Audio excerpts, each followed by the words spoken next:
Today we're talking about one of my favorite new little compact lights, the Lupo Smartpanel. So let's get into it.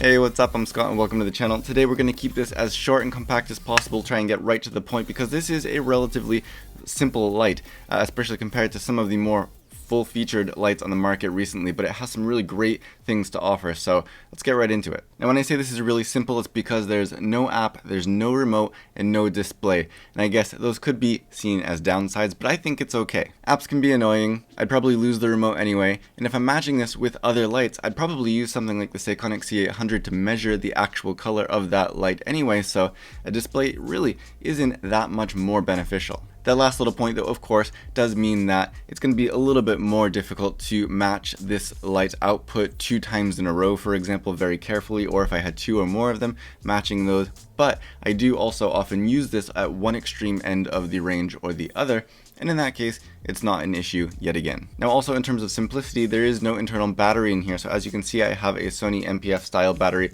on the back here, and this is a medium-sized MPF 550, I guess you would call it. It's a 32.5 watt hour battery, and that would power this at full power for about an hour and a half, and I'm not using this at full power most of the time anyway. Now if I pull that power down to half or a quarter power, which is still plenty bright, I can get a lot longer out of this. And if this battery dies, I can just replace it. I don't have to stop using the light because the battery died and I need to charge it. I know some of those other little lights too, you can power them from USB while you're using them, but still, just being able to swap out a battery like this that everybody has tons of is really, really nice. Plus you have a DC barrel on the side of here, meaning that you can opt for a D-tap to DC cable to power this, or you could get some sort of adapter to plug this into the wall. You do also have a USB-C plug here, and you can power this from USB-C, although when you do that, it'll only run at 50% power. Again, more than bright enough in most situations anyway. So although it is very, very simple, the reason that I love this so much and it's been so handy is because of the light output, not only the power, but the way that it outputs that light. So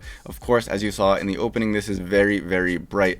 As I turn this down, this is also bicolor, so you've got tungsten light here and also daylight there, so you can mix and match this with other lights and you can get the effect that you want. But it is very, very bright, and one of the reasons for that is that because it is a very concentrated beam of light. Now this is going to be hard to see on this camera here, but there are kind of little almost like lenses over the LED diodes here, and that really, really focuses and concentrates the light and throws it quite far. So if you compare this to something like the Pilotfly RX7, which is one of the most powerful little compact LED lights that I've tested so far, this has a much more concentrated beam of light without even having to put a grid or anything on here, which means it's very easy to control the spill, and it's also very easy to direct it where you want it to go specifically. Great for a hair light or a rim light or something like that. There is a simple little diffusion panel that they include here, and it does help to soften the spread of that concentrated beam of light, but it doesn't really spread it out any further, which is great, so you can soften it up a little bit but still get that punch and get that power. And this does help a little bit with the multiple shadow effect, which of course you do get with this, like any panel style LED light. But it doesn't completely cut that out, so if you want to get rid of that, or if you're facing problems with that, you need a little bit of a stronger diffusion. But that's another great reason why the concentrated focused power of this light is so useful, is because if you are using stronger diffusion or some other technique like bouncing light, this is going to do a fantastic job. It has enough punch to push through that diffusion and still give you a strong enough light to get your exposure. You could even bounce it, of course, more than those other little pocket lights that have a maybe bright output, but it spreads it out in a very, very non-punchy way. So I found this to be incredibly, incredibly useful for a variety of different styles, and as I'm talking here, I think I've shown you a few of those. And because of that focused beam, it does also throw that light a lot further in terms of distance. So again, if you're using a little bit of a wider framing, you can still use this small little light out on a boom pole as a hair light, for example, where it's not in the shot, but it's still effectively bright, and it's throwing that brightness far enough that you can still get an effective hair light from a little bit more of a distance, which is not something that you can do quite as easily with those other small LED panels that have become so popular lately. Kind of like this quick and little imperfect example of using it as a kicker light at its lowest power, and then with it turned off, And now at its brightest setting, it's obviously more than enough to do the job, even though it's 2 meters behind me and it does have the diffusion on there. So you can always diffuse this, and if you diffuse it, again, you're starting off with enough light that it's still usable, and that's something that I think really makes this stand out, together with that really concentrated, controlled beam of light without having to snap a grid on there, which is usually an additional thing that cuts out the output of a light that's already starting off a lot weaker than this one is. So this is easily my new favorite light. But before we wrap this up, let's just kind of conclude this. I know this is kind of out of order compared to a normal review, but we'll conclude this with just a quick rundown of some more techie information and price and specs and things, as well as right now I'll throw up the results from the C800 on screen in terms of brightness, and also with some comparisons to other lights, as well as the light output readings in terms of CRI, SSI, TLCI, things like that. So this is made from plastic, but it's a very, very good feeling plastic. I know that sounds weird, but once you get it in your hands, you'll know what I mean.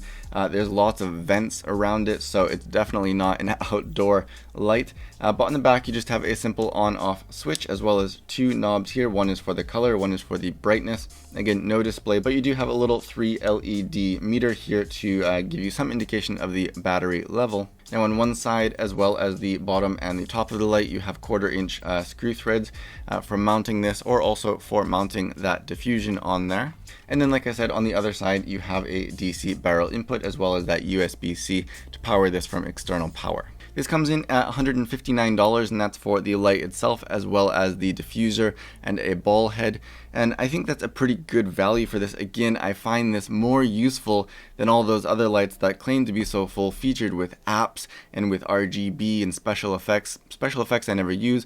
RGB is cool, but they do also have an RGB version of this, which is definitely something that you should take a look at. For me, just the simplicity of this with the full punch that it gives within that price range, it does what I need it to do, and it does it a lot better than a lot of other lights. So I think that's a fantastic price for the light quality and the build quality, although it is plastic, it's very lightweight, but it's still very robust. Now for final downsides for this, the only things that I can think of are, one, that there's no carry case included. Something like a very old Aperture Amaran light, I can't even remember the name, but it's about the same size as this. Kind of similar build quality.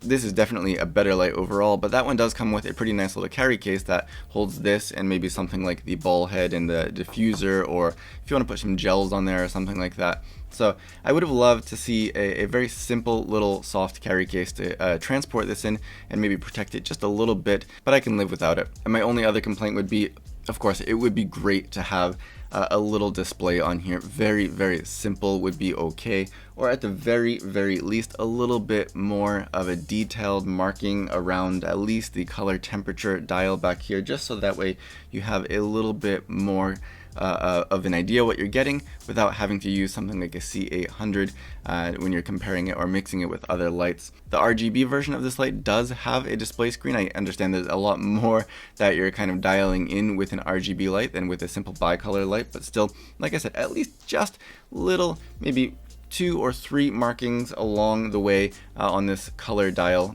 would have been at least helpful, and a small little addition that I think would have probably solved one of my only 2 complaints about this light. But that's about it. I rambled on for longer than I intended to, but hopefully that gave you a good idea about this light that I would definitely highly, highly recommend. And again, remember, they do have an RGB version if that's what you're looking for, and otherwise it seems to be pretty much very similar to this light. So you get all the benefits of this light with a little bit more feature, of course cutting back on that bicolor output, I'm sure, but gaining RGB. But otherwise, if you have any other questions or comments, do check the links down in the description below, because you can find more detailed information and specs there. And also let me know if you have any questions or comments for me, and I'll do my best to get back to you. But otherwise, if you liked this video or found it helpful, do please consider giving it a thumbs up and subscribing if you haven't already. Otherwise, as always, thank you for watching.